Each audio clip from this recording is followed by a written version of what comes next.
Les seigneurs soient avec vous. Et avec votre esprit. Évangile de Jésus-Christ selon saint Jean. Gloire à toi, Seigneur. Ouvre mon intelligence, Seigneur, purifie ma bouche pour que ta parole pénètre dans mon cœur. En ce temps-là, il y avait quelques Grecs parmi ceux qui étaient montés à Jérusalem pour adorer Dieu pendant la fête de la Pâque. Ils abordèrent Philippe, qui était de Bethsaïde en Galilée, et lui firent cette demande. Nous voudrions voir Jésus. Philippe va le dire à André, et tous deux vont le dire à Jésus. Alors Jésus déclare, « L'heure est venue où le Fils de l'homme doit être glorifié. Amen, amen, je vous le dis. Si les grains de blé tombent en terre, ne meurent pas, ils restent seuls. Mais s'ils meurent, ils portent beaucoup de fruits. Qui aime sa vie, la perd. Qui s'en détache en ce monde, la gardera pour la vie éternelle. Si quelqu'un veut me servir, qu'il me suive. Et là où moi je suis, là aussi sera mon serviteur. Si quelqu'un me sert, mon Père l'honorera. Maintenant, mon âme est bouleversée. Que vais-je dire? Père, sauve-moi de cette heure. Mais non, c'est pour cela que je suis parvenu à cette heure-ci. Père, glorifie ton nom. Alors du ciel vint une voix qui disait, je l'ai glorifié et je le glorifierai encore. En l'entendant, la foule qui se tenait là disait que c'était un coup de tonnerre. D'autres disaient, c'est un ange qui lui a parlé. Mais Jésus leur répondit, ce n'est pas pour moi qu'il eut cette voix, mais pour vous. Maintenant a eu lieu le jugement de ce monde. Maintenant le prince de ce monde va être jeté dehors. Et moi, quand j'aurai été élevé de terre, j'attirerai à moi tous les hommes. Il signifiait par là de quel genre de mort il allait mourir. Acclamons la parole de Dieu. Gloire à toi, Seigneur.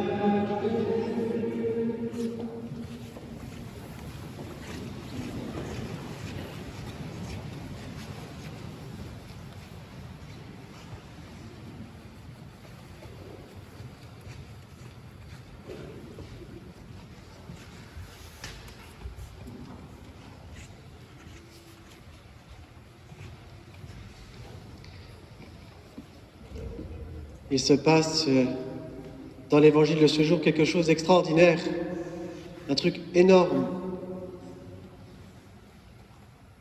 Je ne sais pas si vous avez fait attention, mais la foule entend en direct la voix de Dieu, la voix du Père.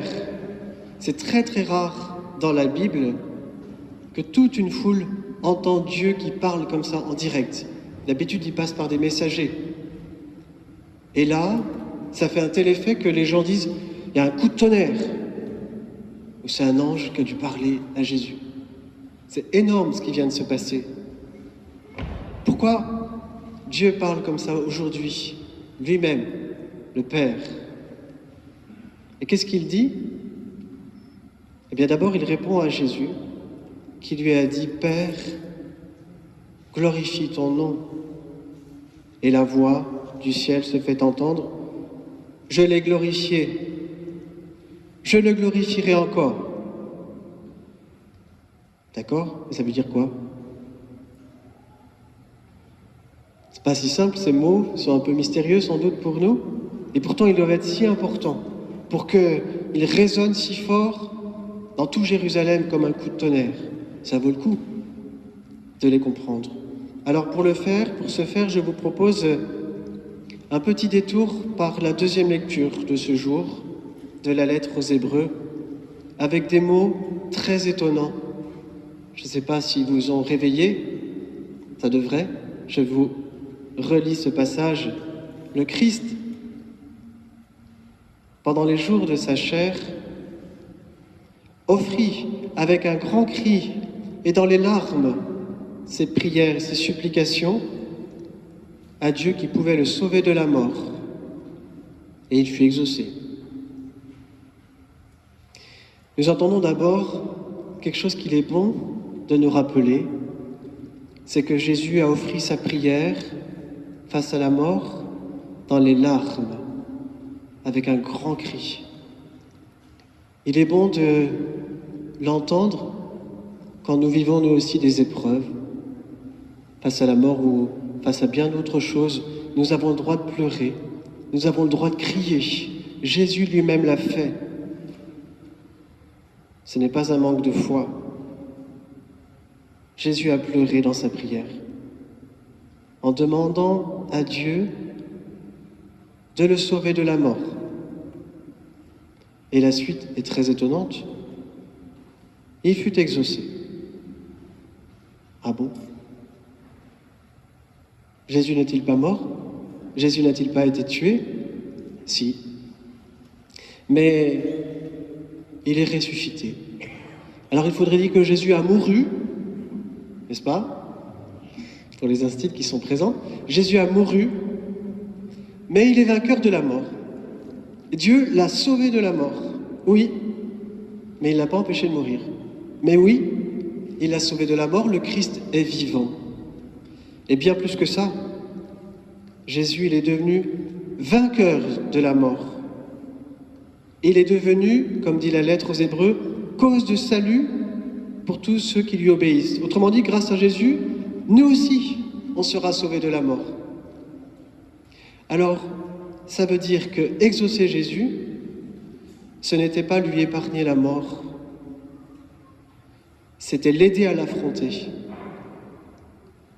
Exaucer Jésus, ce n'était pas lui éviter l'épreuve, c'était lui donner la force de la traverser, d'en être vainqueur pour lui et pour nous. Oui, il a été exaucé. Et la volonté de Dieu, notons-le bien, ce n'est pas que Jésus souffre. La volonté de Dieu, ce n'est pas que Jésus souffre, mais c'est qu'il aille jusqu'au bout de l'amour, qu'il aille mettre de l'amour là où il y a la haine, qu'il aille mettre la lumière là où il y a l'obscurité et les ténèbres, qu'il aille mettre la vie là où il y a la mort, qu'il aille mettre la vérité là où il y a le mensonge. Alors oui, il fallait que Jésus aille jusqu'à la croix, et Dieu lui a donné la force, il a exaucé, et il nous a sauvés avec lui. Alors revenons maintenant à notre évangile. Père, glorifie ton nom. Nous sommes à Jérusalem, quelques jours avant Pâques. Jésus sait qu'il va mourir. Il annonce déjà un peu sa mort en parlant de ce grain qui va tomber en terre, qui va mourir pour porter du fruit. C'est pour parler de la mort, de sa mort, que Jésus dit cela. Et Jésus dit lui-même encore, « Maintenant, mon âme est bouleversée. » On retrouve le cri de Jésus et les larmes devant la mort. Jésus, il est dans la détresse face à sa mort. Son âme est bouleversée, alors c'est traduit gentiment, on pourrait dire plutôt « mon âme est effrayée », ça serait plus juste. Maintenant, mon âme est effrayée. Que vais-je dire? Père, délivre-moi de cette heure, de la mort? Non. C'est pour cela que je suis venu. Père, glorifie ton nom. Autrement dit, Père, manifeste ta splendeur. Montre ta puissance. montre ta beauté, montre ta bonté, montre ton amour à travers moi qui vais mourir pour sauver les hommes. Glorifie ton nom, c'est ça que ça veut dire.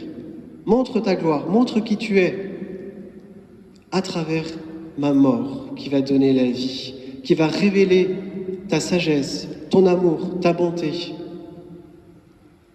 Alors, quand Jésus dit cela, il dit qu'il croit que sa mort va porter du fruit, comme ce grain de blé qui meurt.